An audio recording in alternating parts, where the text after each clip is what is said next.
ಕಲಬುರಗಿಯ ಚಿತ್ತಾಪುರದಲ್ಲಿ ಇವತ್ತು ಆರ್ಎಸ್ಎಸ್ ಪಥಸಂಚಲನ ನಡೆಯಲಿದೆ. ನಿನ್ನೆ ಆರ್ಎಸ್ಎಸ್ ಕಾರ್ಯಕರ್ತರು ಚಿತ್ತಾಪುರ ನಾಗರಿಕರೊಂದಿಗೆ ಶಾಂತಿ ಸಭೆ ನಡೆಸಿದರು. ಶಾಂತಿ ಸಭೆಯಲ್ಲಿ ಹೈಕೋರ್ಟ್ ನಿರ್ದೇಶನ ಸರ್ಕಾರದ ಷರತ್ತುಗಳನ್ನು ಪಾಲಿಸುವಂತೆ ಸೂಚನೆಯನ್ನ ನೀಡಲಾಗಿದೆ. ಕೋರ್ಟ್ ಸೂಚನೆಯಂತೆ ಇವತ್ತು ಮಧ್ಯಾಹ್ನ 3:30ರಿಂದ ಸಂಜೆ 5:30 ತನಕ ಪಥಸಂಚಲನ ನಡೆಯಲಿದೆ. ಹಾಗೆ ಅನುಮತಿ ಕೋರಿದ್ದ ಇತರೆ ಸಂಘಟನೆಗಳು ನವೆಂಬರ್ 26ರಂದು ಸಂವಿಧಾನ ಸಮರ್ಪಣಾ ದಿನ ಆಚರಣೆ ಮಾಡಲು ನಿರ್ಧರಿಸಿದ್ದಾರೆ. ಪಥಸಂಚಲನದಲ್ಲಿ 350 ಕಾರ್ಯಕರ್ತರು ಭಾಗಿಯಾಗಲಿದ್ದು 1000ಕ್ಕೂ ಅಧಿಕ ಪೊಲೀಸರನ್ನ ಭದ್ರತೆಗೆ ನಿಯೋಜನೆ ಮಾಡಲಾಗಿದೆ. ಸಂಪುಟ ಪುನರ್ರಚನೆಗೆ ಹೈಕಮಾಂಡ್ನ ತಾತ್ವಿಕ ಒಪ್ಪಿಗೆ ಸಿಕ್ಕಿದೆ. ಇದರೊಂದಿಗೆ ಸಿಎಂ ಸಿದ್ದರಾಮಯ್ಯ ಕುರ್ಚಿ ಭದ್ರ ಆದಂತೆ ಆಗಿದೆ. ಮತ್ತೊಮ್ಮೆ ದೆಹಲಿಗೆ ಬಂದು ಎಐಸಿಸಿ ಅಧ್ಯಕ್ಷರ ಜೊತೆ ಚರ್ಚಿಸಿ ಪುನರ್ರಚನೆ ಮಾಡಿ ಅಂತ ರಾಹುಲ್ ಗಾಂಧಿ ಹೇಳಿದ್ದಾರೆ. ಅರ್ಧ ಡಜನ್ಗೂ ಹೆಚ್ಚು ಸಚಿವರನ್ನ ಕೈಬಿಡುವ ಬಗ್ಗೆ ಸಿಎಂ ಪ್ರಸ್ತಾಪ ಮಾಡಿದ್ದಾರೆ. ಯುವಕರಿಗೆ ಜಾತಿವಾರು ಪ್ರಾದೇಶಿಕವಾರು ಅವಕಾಶ ನೀಡೋದು ಹಾಗೂ ಕೈಬಿಡಲಿರುವ ಸಚಿವರಿಗೆ ಪಕ್ಷದಲ್ಲಿ ಕೆಲಸದಲ್ಲಿ ತೊಡಗಿಸಿಕೊಳ್ಳುವಂತೆ ರಾಹುಲ್ ಗಾಂಧಿ ಸೂಚನೆ ಕೊಟ್ಟಿದ್ದಾರೆ. ಈ ಮೂಲಕ ನಾಯಕತ್ವ ಬದಲಾವಣೆ ಚರ್ಚೆಗೆ ಬ್ರೇಕ್ ಬಿದ್ದಿದೆ. ನಾಳೆ ಸಿಎಂ ಮತ್ತೆ ದೆಹಲಿಗೆ ತೆರಳುತ್ತಾರೆ.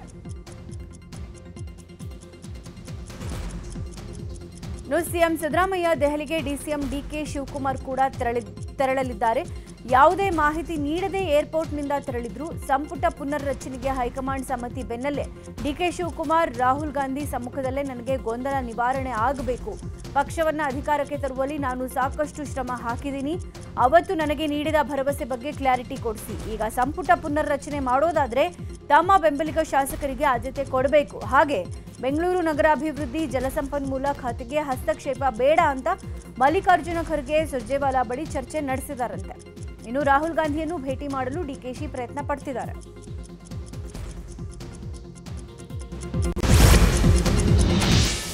ಸಂಪುಟ ಪುನರ್ರಚನೆಗೆ ಇನ್ನೂ ದಿನಾಂಕ ಫಿಕ್ಸ್ ಆಗಿಲ್ಲ. ಸಿಎಂ ಸಿದ್ದರಾಮಯ್ಯ ಮತ್ತೊಮ್ಮೆ ದೆಹಲಿಗೆ ಹೋಗಬೇಕು. ಡಿಸೆಂಬರ್ 8ರಿಂದ ಬೆಳಗಾವಿಯಲ್ಲಿ ಚಳಿಗಾಲದ ಅಧಿವೇಶನ ಇದೆ. ಅಧಿವೇಶನಕ್ಕೂ ಮೊದಲು ಸಂಪುಟ ಪುನರ್ರಚನೆ ಮಾಡಿದರೆ ಹೊಸ ಸಚಿವರಿಗೆ ವಿಪಕ್ಷಗಳ ಟೀಕೆಗಳಿಗೆ ಮತ್ತು ಸದನಕ್ಕೆ ಉತ್ತರ ಕೊಡೋದು ಕಷ್ಟ ಆಗಬಹುದು. ಹಾಗಾಗಿ ಚಳಿಗಾಲದ ಅಧಿವೇಶನದ ಬಳಿಕ ಸಂಪುಟ ಪುನರ್ರಚನೆಯ ಲೆಕ್ಕಾಚಾರವೂ ಇರುತ್ತೆ. ಆದರೆ ಸಂಪುಟ ಪುನರ್ರಚನೆಯ ದಿನಾಂಕ ನಿಗದಿ, ಯಾರನ್ನ ಸೇರಿಸಿಕೊಳ್ಬೇಕು, ಯಾರನ್ನ ತೆಗಿಬೇಕು ಅನ್ನೋದನ್ನ ಸಿಎಂ ನಿರ್ಧಾರದ ಮೇಲೆ ನಿಂತಿದೆ.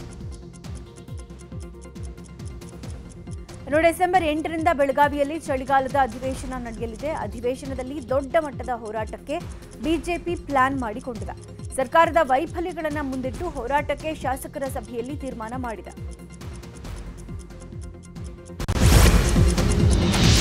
ಕೆಪಿಸಿಸಿ ಅಧ್ಯಕ್ಷರಾಗಲು ಸಚಿವರಿಬ್ಬರ ಮಧ್ಯೆ ಫೈಟ್ ಶುರುವಾಗಿದೆ. ಸತೀಶ್ ಜಾರಕಿಹೊಳಿ, ಈಶ್ವರ್ ಖಂಡ್ರೆಯಿಂದ ಅಧ್ಯಕ್ಷ ಸ್ಥಾನಕ್ಕೆ ಲಾಬಿ ನಡೀತಾ ಇದೆ. ಈಗಾಗಲೇ ಕೆಪಿಸಿಸಿ ಅಧ್ಯಕ್ಷ ಸ್ಥಾನದ ಮೇಲೆ ಸಚಿವ ಈಶ್ವರ್ ಖಂಡ್ರೆ, ಸತೀಶ್ ಜಾರಕಿಹೊಳಿ ಕಣ್ಣಿಟ್ಟಿದ್ದಾರೆ. ಕೆಪಿಸಿಸಿ ಅಧ್ಯಕ್ಷರಾದರೆ ಮುಂದೆ ಸಿಎಂ ಆಗಬಹುದು ಅನ್ನುವ ಲೆಕ್ಕಾಚಾರದಲ್ಲಿ ನಾಯಕರಿದ್ದಾರೆ. ಡಿಕೆಶಿಯನ್ನ ಬದಲಾಯಿಸಲು ಹೈಕಮಾಂಡ್ ಮೇಲೆ ಸಚಿವ ಸತೀಶ್ ಜಾರಕಿಹೊಳಿ ಒತ್ತಡ ಹೇರಿದ್ದು ಜಾತಿ ಲೆಕ್ಕಾಚಾರದಲ್ಲಿ ತಮ್ಮನ್ನ ಅಧ್ಯಕ್ಷರನ್ನಾಗಿಸಲು ಮನವಿ ಮಾಡಿದಾರಂತೆ. ಈಶ್ವರ್ ಖಂಡ್ರೆ ಲಿಂಗಾಯತ ಸಮಾಜಕ್ಕೆ ಅಧ್ಯಕ್ಷ ಸ್ಥಾನ ಕೊಡಬೇಕು ಅಂತ ಮನವಿ ಮಾಡಿದ್ದಾರೆ ಅಂತ ಹೇಳಲಾಗ್ತಿದೆ. ದೆಹಲಿಗೆ ತೆರಳಿರುವ ಸಿಎಂ ಸಿದ್ದರಾಮಯ್ಯ ನಿನ್ನೆ ಪಕ್ಷದ ಹೈಕಮಾಂಡ್ ನಾಯಕರನ್ನ ಭೇಟಿಯಾಗಿದ್ದಾರೆ. ನಾಳೆ ಮತ್ತೆ ದೆಹಲಿಗೆ ತೆರಳಲಿರುವ ಸಿಎಂ ಪ್ರಧಾನಮಂತ್ರಿ ನರೇಂದ್ರ ಮೋದಿ ಅವರನ್ನ ಭೇಟಿಯಾಗುವ ಸಾಧ್ಯತೆ ಇದೆ. ಇನ್ನು ಸಂಜೆ 5 ಗಂಟೆಗೆ ಪ್ರಧಾನಿ ಭೇಟಿಗೆ ಸಮಯ ನಿಗದಿ ಕೂಡ ಆಗಿದೆ. ಕಬ್ಬಿಗೆ ಬೆಂಬಲ ಬೆಲೆ, ಸಕ್ಕರೆ ದರ ಏರಿಕೆ, ನೆರೆ ನಿರ್ವಹಣೆ ಪರಿಹಾರ ಸಂಬಂಧ ಪ್ರಧಾನಿ ಜೊತೆ ಸಿಎಂ ಮಹತ್ವದ ಚರ್ಚೆ ನಡೆಸಲಿದ್ದಾರೆ. ಕೇಂದ್ರ ಗೃಹ ಸಚಿವ ಅಮಿತ್ ಶಾ ಭೇಟಿಯಾಗಲಿದ್ದು ರಾಜ್ಯಕ್ಕೆ ಎನ್ಡಿಆರ್ಎಫ್ ನಡಿ 1300ಕ್ಕೂ ಹೆಚ್ಚು ಕೋಟಿ ಬಿಡುಗಡೆ ಮಾಡಲು ಮನವಿ ಸಲ್ಲಿಸಲಿದ್ದಾರೆ. ಬಿಹಾರ ವಿಧಾನಸಭಾ ಚುನಾವಣೆಯ ಫಲಿತಾಂಶ ಬೆನ್ನಲ್ಲೇ ಗೃಹ ಸಚಿವ ಪರಮೇಶ್ವರ್ರನ್ನ ಸಮಾಜವಾದಿ ಪಕ್ಷದ ನಾಯಕ ಅಖಿಲೇಶ್ ಯಾದವ್ ಭೇಟಿಯಾಗಿದ್ದಾರೆ. ಬೆಂಗಳೂರಿನ ಸದಾಶಿವನಗರದ ನಿವಾಸದಲ್ಲಿ ಪರಮೇಶ್ವರ್ ಜೊತೆ ಅಖಿಲೇಶ್ ಯಾದವ್ ರಾಷ್ಟ್ರ ರಾಜಕಾರಣದ ಬಗ್ಗೆ ಚರ್ಚೆ ನಡೆಸಿದ್ದಾರೆ. ಭೇಟಿ ಬಳಿಕ ಮಾತನಾಡಿದ ಅಖಿಲೇಶ್, ಬಿಜೆಪಿಯವರು ಏನಾದರೂ ಹೇಳ್ಕೊಳ್ಳಿ, ಮೈತ್ರಿಕೂಟದ ಸುಧಾರಣೆ ಬಗ್ಗೆ ಸಮಯ ಬಂದಾಗ ಸಲಹೆ ಕೊಡ್ತೇನೆ. ಕರ್ನಾಟಕ ಸರ್ಕಾರ ಸದೃಢವಾಗಿದೆ ಅಂತ ಹೇಳಿದ್ದಾರೆ. ಬಿಹಾರ ಚುನಾವಣಾ ಗೆಲುವಿನ ನಂತರ ಬಿಜೆಪಿ ಬಂಡಾಯ ನಾಯಕರ ವಿರುದ್ಧ ಶಿಸ್ತು ಕ್ರಮ ಕೈಗೊಳ್ಳಲು ಆರಂಭಿಸಿದೆ. ಪಕ್ಷ ವಿರೋಧಿ ಚಟುವಟಿಕೆಗಳಿಗಾಗಿ ಕೇಂದ್ರದ ಮಾಜಿ ಸಚಿವ ಆರ್ಕೆ ಸಿಂಗ್, ಎಂಎಲ್ಸಿ ಅಶೋಕ್ ಅಗರ್ವಾಲ್ ಮತ್ತು ಮೇಯರ್ ಉಷಾ ಅಗರ್ವಾಲ್ ಅವರನ್ನು ಅಮಾನತುಗೊಳಿಸಲಾಗಿದೆ. 1 ವಾರದ ಒಳಗೆ ವಿವರಣೆ ನೀಡಲು ಶೋಕಾಸ್ ನೋಟಿಸ್ ನೀಡಿದ್ದು ಪಕ್ಷದಿಂದ ಉಚ್ಚಾಟಿಸುವ ಸಾಧ್ಯತೆ ಇದೆ. ಇನ್ನು ಬಿಹಾರ ಚುನಾವಣೆ ಫಲಿತಾಂಶ ಬಗ್ಗೆ ಮಾಜಿ ಸಚಿವ ಕೆಎನ್ ರಾಜಣ್ಣ ಬೇಸರ ಹೊರಹಾಕಿದ್ದಾರೆ. ಕಳೆದ ಲೋಕಸಭೆಯಲ್ಲೂ ಮಹಿಳೆಯರು ಕಾಂಗ್ರೆಸ್ಗೆ ಮತ ಹಾಕಿಲ್ಲ. ಫ್ರೀ ತಗೊಂಡ ಮಹಿಳೆಯರು ಮತ ಹಾಕಿದ್ರೆ ನಾವು ಹೆಚ್ಚಿಗೆ ಸ್ಥಾನ ಗೆಲ್ತಾ ಇದ್ವಿ. ಬಿಹಾರದಲ್ಲಿ ಈಗ ಬಿಜೆಪಿ ಪ್ಯಾಟರ್ನ್ ಚೇಂಜ್ ಮಾಡಿದ್ದಾರೆ. ಹಿಂದೂ ಮುಸ್ಲಿಂ ಬಿಟ್ಟು ಮಹಿಳೆಯರು ಯುವಕರು ಅನ್ನುವ ತಂತ್ರ ಮಾಡಿದ್ದಾರೆ ಅಂತ ಹೇಳಿದ್ರು.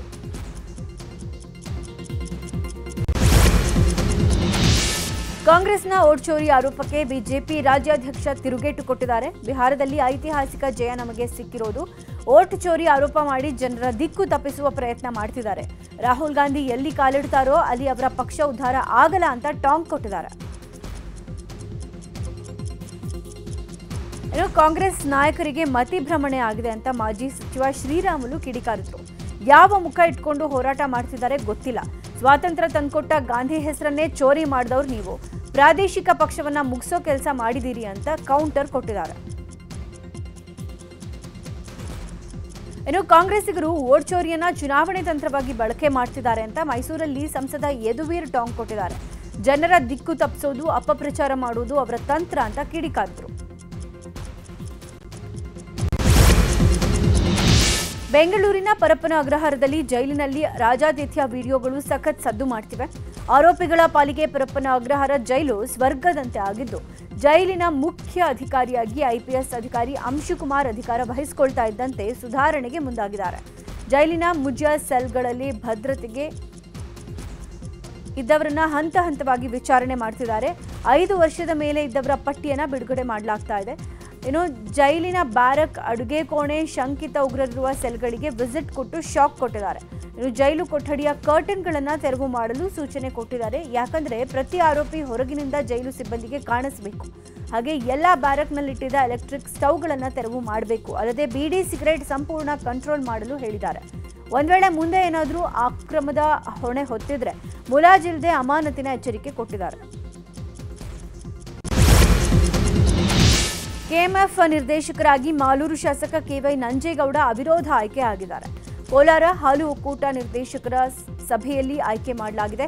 ಇದೇ ಖುಷಿಗೆ ನಂಜೇಗೌಡರಿಗೆ ಬೆಂಬಲಿಗರು ಗರಿ ನೋಟಿನ ಹಾರ ಹಾಕಿ ಸಂಭ್ರಮಿಸಿದ್ದಾರೆ. ನಂತರ ಮಾತನಾಡಿದ ಅವರು, ನಾನು ಕೆಎಂಎಫ್ ಅಧ್ಯಕ್ಷ ಸ್ಥಾನದ ಆಕಾಂಕ್ಷಿ.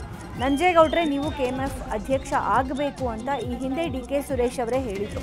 ಆದರೆ ಕೆಎಂಎಫ್ ಅಧ್ಯಕ್ಷ ಆಯ್ಕೆ ನಿರ್ಧಾರ ಹೈಕಮಾಂಡ್ ಮಾಡುತ್ತೆ ಅಂತ ಹೇಳಿದ್ರು. ಕಾಂಗ್ರೆಸ್ನಲ್ಲಿ ಕೆಎಂಎಫ್ ಅಧ್ಯಕ್ಷ ಸ್ಥಾನಕ್ಕಾಗಿ ಪೈಪೋಟಿ ಜೋರಾಗಿ ಇದೆ. ಬೇಲೆಕೇರಿ ಅದಿರು ಅಕ್ರಮ ಸಾಗಾಟ ಪ್ರಕರಣದಲ್ಲಿ ಶಾಸಕ ಸತೀಶ್ ಸೈಲ್ ವಿರುದ್ಧ ಇಡಿ ಚಾರ್ಜ್ ಶೀಟ್ ಸಲ್ಲಿಕೆ ಮಾಡಿದ. ಕಬ್ಬಿಣದ ಅದಿರು ರಫ್ತಿನಿಂದ ಸರ್ಕಾರದ ಖಜಾನೆಗೆ ಸುಮಾರು 44 ಕೋಟಿ ರೂಪಾಯಿ ನಷ್ಟ ಮಾಡಿದ್ದಾರೆ. ಇವರ ಒಡೆತನದ ಮಲ್ಲಿಕಾರ್ಜುನ ಶಿಪ್ಪಿಂಗ್ ಪ್ರೈವೇಟ್ ಲಿಮಿಟೆಡ್ ಕಂಪನಿಗೆ 27 ಕೋಟಿ ಲಾಭ ಆಗಿದೆ. ದಾಳಿ ವೇಳೆ 1,68 ಕೋಟಿ ನಗದು, ಇನ್ನು 6 ಕೆಜಿ 750 ಗ್ರಾಂ ಚಿನ್ನ ವಶಕ್ಕೆ ಪಡೆಯಲಾಗಿತ್ತು. ಆರೋಪಿಗಳ ಬ್ಯಾಂಕ್ ಖಾತೆಗಳಲ್ಲಿದ್ದ 14 ಕೋಟಿಯನ್ನ ಫ್ರೀಸ್ ಮಾಡಿ 21 ಕೋಟಿ ಮೌಲ್ಯದ 3 ಸ್ಥಿರಾಸ್ತಿ ಮುಟ್ಟುಗೋಲು ಹಾಕಿಕೊಳ್ಳಲಾಗಿದೆ ಅಂತ ಚಾರ್ಜ್ ಶೀಟ್ನಲ್ಲಿ ಉಲ್ಲೇಖ ಮಾಡಲಾಗಿದೆ. ಚಲನಚಿತ್ರ ನಟಿಗೆ ಲೈಂಗಿಕ ಕಿರುಕುಳ ನೀಡಿದ ಆರೋಪದಲ್ಲಿ ಬಂಧನವಾಗಿದ್ದ ಉದ್ಯಮಿ ಅರವಿಂದ ವೆಂಕಟೇಶ್ ರೆಡ್ಡಿಗೆ ಕೋರ್ಟ್ ಜಾಮೀನು ನೀಡಿದೆ. 46ನೇ ಎಸಿಎಂಎಂ ಕೋರ್ಟ್ನಿಂದ ಜಾಮೀನು ಮಂಜೂರು ಆಗಿದೆ.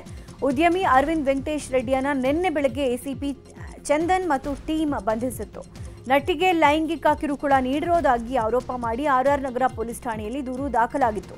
ಆರೋಪಿ ಶ್ರೀಲಂಕಾದಿಂದ ಬೆಂಗಳೂರಿಗೆ ವಾಪಸ್ ಆಗಿರುವ ಸಂದರ್ಭದಲ್ಲಿ ವಿಮಾನ ನಿಲ್ದಾಣದಲ್ಲೇ ಪೊಲೀಸರು ಬಂಧಿಸಿದ್ದಾರೆ. ಇದೀಗ ಅರವಿಂದ್ ವೆಂಕಟೇಶ್ ರೆಡ್ಡಿಗೆ ಬೇಲ್ ಕೂಡ ಸಿಕ್ಕಿದೆ. ಇನ್ನು ಸಂತ್ರಸ್ತ ನಟಿ ನ್ಯೂಸ್ 18 ಜೊತೆ ನೋವು ತೋಡ್ಕೊಂಡಿದ್ದಾರೆ. ನಾನು ಉದ್ಯಮಿ ಅರವಿಂದ್ ವೆಂಕಟೇಶ್ನ ಜೊತೆ ರಿಲೇಷನ್ಶಿಪ್ನಲ್ಲಿದ್ದೆ. ಆದರೆ 2 ವರ್ಷದ ಹಿಂದೆ AVR ಜೊತೆ ರಿಲೇಷನ್ಶಿಪ್ ಬ್ರೇಕಪ್ ಮಾಡ್ಕೊಂಡಿದ್ದೆ. ಬ್ರೇಕಪ್ನ ನಂತರ ನನಗೆ ಸಾಕಷ್ಟು ಟಾರ್ಚರ್ ಕೊಟ್ಟಿದ್ದಾರೆ. ಸಾಲದಕ್ಕೆ ಕಳೆದ ಆಗಸ್ಟ್ನಿಂದ ಅನಾಮಧೇಯ ವ್ಯಕ್ತಿಗಳಿಂದ ಲೆಟರ್ ಬರೋಕೆ ಶುರುವಾಗಿತ್ತು. ನನ್ನ ಕ್ಯಾರೆಕ್ಟರ್ ಹಾಗೆ ನನ್ನ ಸ್ನೇಹಿತರ ಬಗ್ಗೆ ಕೆಟ್ಟದಾಗಿ ಲೆಟರ್ ಕಳಿಸ್ತಾ ಇದ್ರು. ನಾನು ಎಲ್ಲಿದ್ರೂ ಫೋಟೋ ತೆಗೆದು ಪ್ರಿಂಟ್ ಹಾಕಿ ನನಗೆ ಕಳಿಸ್ತಾ ಇದ್ರು. ಹಾಗಾಗಿ ನಾನು ದೂರನ್ನ ನೀಡಿದ್ದೆ. ನನಗೆ ನ್ಯಾಯ ಸಿಗುತ್ತೆ ಅನ್ನೋ ನಂಬಿಕೆ ಇದೆ ಅಂತ ಸಂತ್ರಸ್ತ ನಟಿ ಅಳಲನ್ನ ತೋಡ್ಕೊಂಡಿದ್ದಾರೆ. ಇನ್ನು ಜಾಮೀನಿನಿಂದ ಬಂದ ಮೇಲೆ ಹೊರಬಂದ ಅರವಿಂದ್ ರೆಡ್ಡಿ ಪ್ರತಿಕ್ರಿಯೆಯನ್ನು ಕೊಟ್ಟಿದ್ದಾರೆ. ದೂರುದಾರೆ 4 ವರ್ಷದ ಹಿಂದೆ ಅರವಿಂದ್ಗೆ ಪರಿಚಯ ಆಗಿದ್ರಂತೆ. ಆದರೆ ಅರವಿಂದ್ ತಂದೆ ತೀರೋದಾಗ ನಟಿ ಸಮಾಧಾನ ಮಾಡಿದ್ರಿಂದ ಈಕೆ ಜೀವನದಲ್ಲಿ ಇದ್ರೆ ಒಳ್ಳೇದಾಗುತ್ತೆ ಅಂತ ಅನ್ಕೊಂಡಿದ್ರಂತೆ.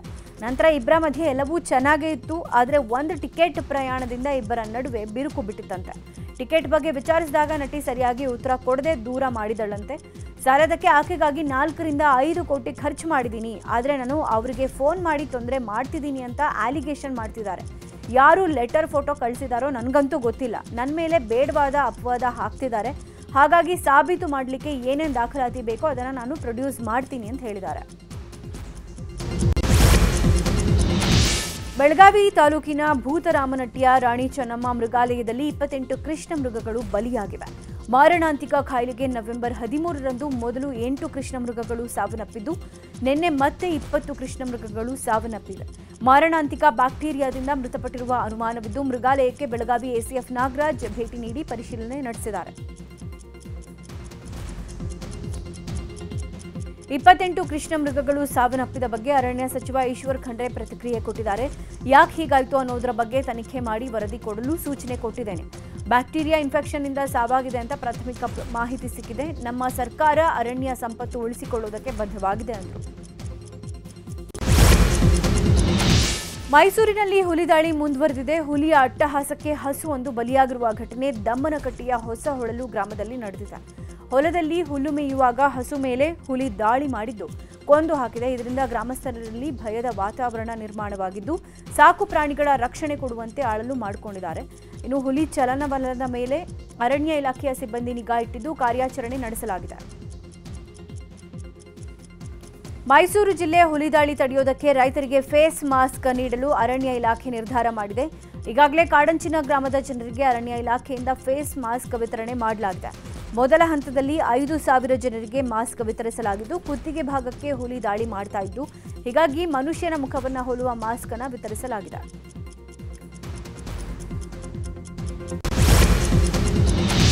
ಚಾಮರಾಜನಗರದಲ್ಲಿ ಹುಲಿಗಳ ಹಾವಳಿ ಮಿತಿ ಮೀರಿದೆ. ಬಂಡೀಪುರ ಹಾಗೂ ನಾಗರಹೊಳೆ ಹುಲಿ ಸಂರಕ್ಷಿತ ಪ್ರದೇಶಗಳ ಹೊರಗೆ 8-10 ಹುಲಿಗಳು ಇವೆಯಂತೆ.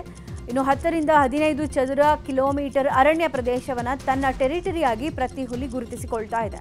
ಆದರೆ 874 ಚದುರ ಕಿಲೋಮೀಟರ್ ಇರುವ ಬಂಡೀಪುರದಲ್ಲಿ 153 ಹುಲಿಗಳಿವೆ. ಇನ್ನು 847 ಚದುರ ಕಿಲೋಮೀಟರ್ ಇರುವ ನಾಗರಹೊಳೆಯಲ್ಲಿ 140ಕ್ಕೂ ಹೆಚ್ಚು ಹುಲಿಗಳಿವೆ. ಸಾಕಷ್ಟು ಅರಣ್ಯ ಪ್ರದೇಶ ಇಲ್ಲದೆ ಇರೋದೇ ಹುಲಿಗಳು ಆಚೆ ಬರೋದಕ್ಕೆ ಕಾರಣ. ಹೀಗಾಗಿ ಹುಲಿ ನಿಯಂತ್ರಣ ಮಾಡೋದೇ ದೊಡ್ಡ ಸವಾಲಾಗಿದ್ದು, ಒಂದು ವೇಳೆ ಕಾಡಿನಿಂದ ಹೊರಗಿರುವ ಹುಲಿಗಳ ಸಂರಕ್ಷಣೆ ಮಾಡದೇ ಇದ್ರೆ ಮತ್ತಷ್ಟು ದಾಳಿ ಮಾಡುವ ಸಾಧ್ಯತೆ ಇದೆ. ಹೊರ ರಾಜ್ಯದಲ್ಲಿ ಕಲಬೆರಕೆ ತುಪ್ಪ ತಯಾರಿಸಿ ನಂದಿನಿ ಬ್ರ್ಯಾಂಡ್ ಹೆಸರಲ್ಲಿ ಮಾರಾಟ ಮಾಡಲಾಗಿದೆ. ಸ್ಯಾಶೆ ಮತ್ತು ಪ್ಲಾಸ್ಟಿಕ್ ಬಾಟಲ್ನಲ್ಲಿ ನಗರದಾದ್ಯಂತ ಮಾರಾಟ ಮಾಡ್ತಾ ಇದ್ದ ಜಾಲ ಪತ್ತೆಯಾಗಿದೆ. ಮಹೇಂದ್ರ, ದೀಪಕ್, ಮುನಿರಾಜು ಅನ್ನುವವರು ಸಪ್ಲೈ ಮಾಡ್ತಿದ್ರಂತೆ. ಸದ್ಯ ಆರೋಪಿಗಳನ್ನು ಸಿಸಿಬಿ ಪೊಲೀಸರು ಬಂಧಿಸಿದ್ದಾರೆ. 1.5 ಕೋಟಿ ಬೆಲೆಯ 8,000 ಲೀಟರ್ ನಕಲಿ ನಂದಿನಿ ತುಪ್ಪವನ್ನು ಸೀಸ್ ಮಾಡಲಾಗಿದೆ. ನಂದಿನಿ ಬೆಲೆಗೆ ನಕಲಿ ತುಪ್ಪ ಮಾರಾಟ ಮಾಡ್ತಾ ಇದ್ರು ಅನ್ನೋದು ತನಿಖೆ ವೇಳೆ ಬಯಲಾಗಿದೆ.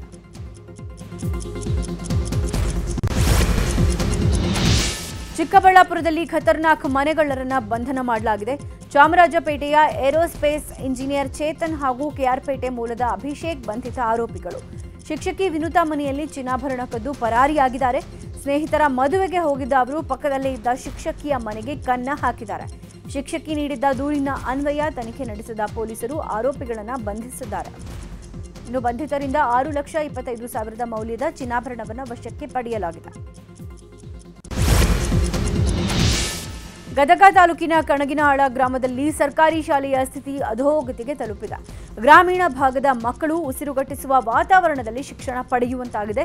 ಸರ್ಕಾರಿ ಶಾಲೆಯ ಆವರಣದಲ್ಲಿ ಕೊಠಡಿಗಳಿದ್ರೂ ಕೂಡ ಮಕ್ಕಳ ಪಾಲಿಗೆ ಇಲ್ಲದಂತಾಗಿದೆ. ಶಿಕ್ಷಣ ಇಲಾಖೆಯ ಶಾಲೆಯ ಕೊಠಡಿಗಳನ್ನು ಗ್ರಾಮ ಪಂಚಾಯತ್ಗೆ ಬಿಟ್ಟುಕೊಡ್ತಾ ಇದೆ. ಇದು ಗ್ರಾಮಸ್ಥರ ಆಕ್ರೋಶಕ್ಕೂ ಕಾರಣವಾಗಿದೆ. ಕೂಡಲೇ ಶಾಲೆ ಆವರಣದಲ್ಲಿರುವ ಪಂಚಾಯತ್ ಕಚೇರಿಯನ್ನ ಎತ್ತಂಗಡಿ ಮಾಡಬೇಕು, ಇಲ್ಲದೇ ಇದ್ರೆ ಶಾಲೆ ಆವರಣದಲ್ಲಿ ಹಾಲಿನ ಕೇಂದ್ರ ತೆಗೆಯಬೇಕಾಗುತ್ತೆ ಅಂತ ಎಚ್ಚರಿಕೆ ಕೊಟ್ಟಿದ್ದಾರೆ. ಮೆಕ್ಕೆಜೋಳದ ದರ ಇಳಿಕೆ ಆಗಿರೋದ್ರಿಂದ ಕೊಪ್ಪಳ ಜಿಲ್ಲೆಯ ರೈತರು ಪರದಾಡುವಂತಾಗಿದೆ.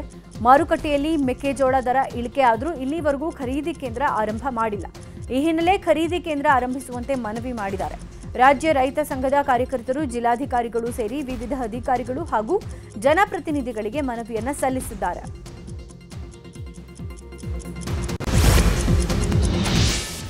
ಬಂಗಾಳ ಕೊಲ್ಲಿಯಲ್ಲಿ ವಾಯುಭಾರ ಕುಸಿದಿದ್ದು ತಮಿಳುನಾಡಿನಲ್ಲಿ ಮಳೆ ಶುರುವಾಗಿದೆ. ಇಂದಿನಿಂದ 3 ದಿನ 9 ಜಿಲ್ಲೆಗಳಲ್ಲಿ ಯೆಲ್ಲೋ ಅಲರ್ಟ್ ಘೋಷಿಸಲಾಗಿದೆ. ಚೆನ್ನೈ, ಕಡಲೂರು, ಮಯಿಲಾಡುತುರೈ, ನಾಗಪಟ್ಟಣಂ, ತಂಜಾವೂರು ಸೇರಿದಂತೆ ಹಲವೆಡೆ ಯೆಲ್ಲೋ ಅಲರ್ಟ್ ಘೋಷಣೆ ಮಾಡಲಾಗಿದೆ. ವನಮಾತೆ ಸಾಲುಮರದ ತಿಮ್ಮಕ್ಕ ಮಣ್ಣಲ್ಲಿ ಮಣ್ಣಾಗಿದ್ದಾರೆ.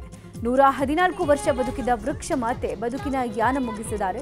ಸಾಲುಮರದ ತಿಮ್ಮಕ್ಕ ಕರಾವಳಿ ಜಿಲ್ಲೆ ಉಡುಪಿಯಲ್ಲೂ ಅಪಾರ ಅಭಿಮಾನಿಗಳನ್ನ ಹೊಂದಿದ್ರು.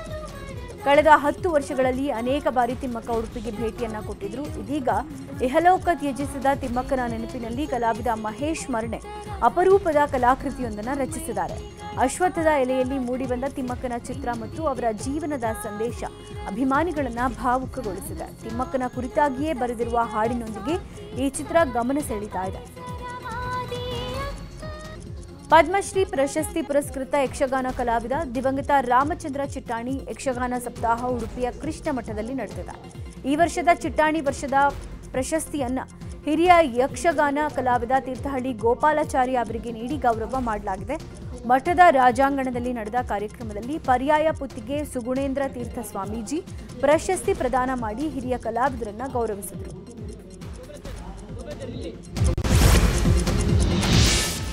ಕೋಲ್ಕತಾದ ಈಡನ್ ಗಾರ್ಡನ್ನಲ್ಲಿ ನಡೀತಾ ಇರುವಂತಹ ಭಾರತ ಮತ್ತು ಸೌತ್ ಆಫ್ರಿಕಾ ನಡುವಿನ ಮೊದಲ ಟೆಸ್ಟ್ ಪಂದ್ಯ ಇವತ್ತೇ ಅಂತ್ಯಗೊಳ್ಳುವ ಸಾಧ್ಯತೆ ಇದೆ. ಫಸ್ಟ್ ಇನ್ನಿಂಗ್ಸ್ನಲ್ಲಿ ಸೌತ್ ಆಫ್ರಿಕಾ ಕೇವಲ 159 ರನ್ ಗಳಿಸಿ ಆಲ್ ಔಟ್ ಆಗಿತ್ತು. ಟೀಂ ಇಂಡಿಯಾ 62.2 ಓವರ್ಗಳಲ್ಲಿ 189 ರನ್ ಗಳಿಸಿ ಪ್ರಥಮ ಇನ್ನಿಂಗ್ಸ್ ಅಂತ್ಯಗೊಳಿಸಿತ್ತು. ಎರಡನೇ ಇನ್ನಿಂಗ್ಸ್ನಲ್ಲಿ ಹರಿಣ ಪಡೆ 93 ರನ್ ಗಳಿಸುವಷ್ಟರಲ್ಲಿ 7 ವಿಕೆಟ್ ಕಳೆದುಕೊಂಡು ಸಂಕಷ್ಟಕ್ಕೆ ಸಿಲುಕಿದೆ. ಇನ್ನುಳಿದ 3 ವಿಕೆಟ್ ಉರುಳಿದ್ರೆ ಇವತ್ತೇ ಪಂದ್ಯ ಅಂತ್ಯಗೊಳ್ಳುವ ನಿರೀಕ್ಷೆ ಇದೆ. ಅಲ್ಲದೆ ಸೌತ್ ಆಫ್ರಿಕಾ 63 ರನ್ ಮಾತ್ರ ಲೀಡ್ ಪಡೆದಿದೆ.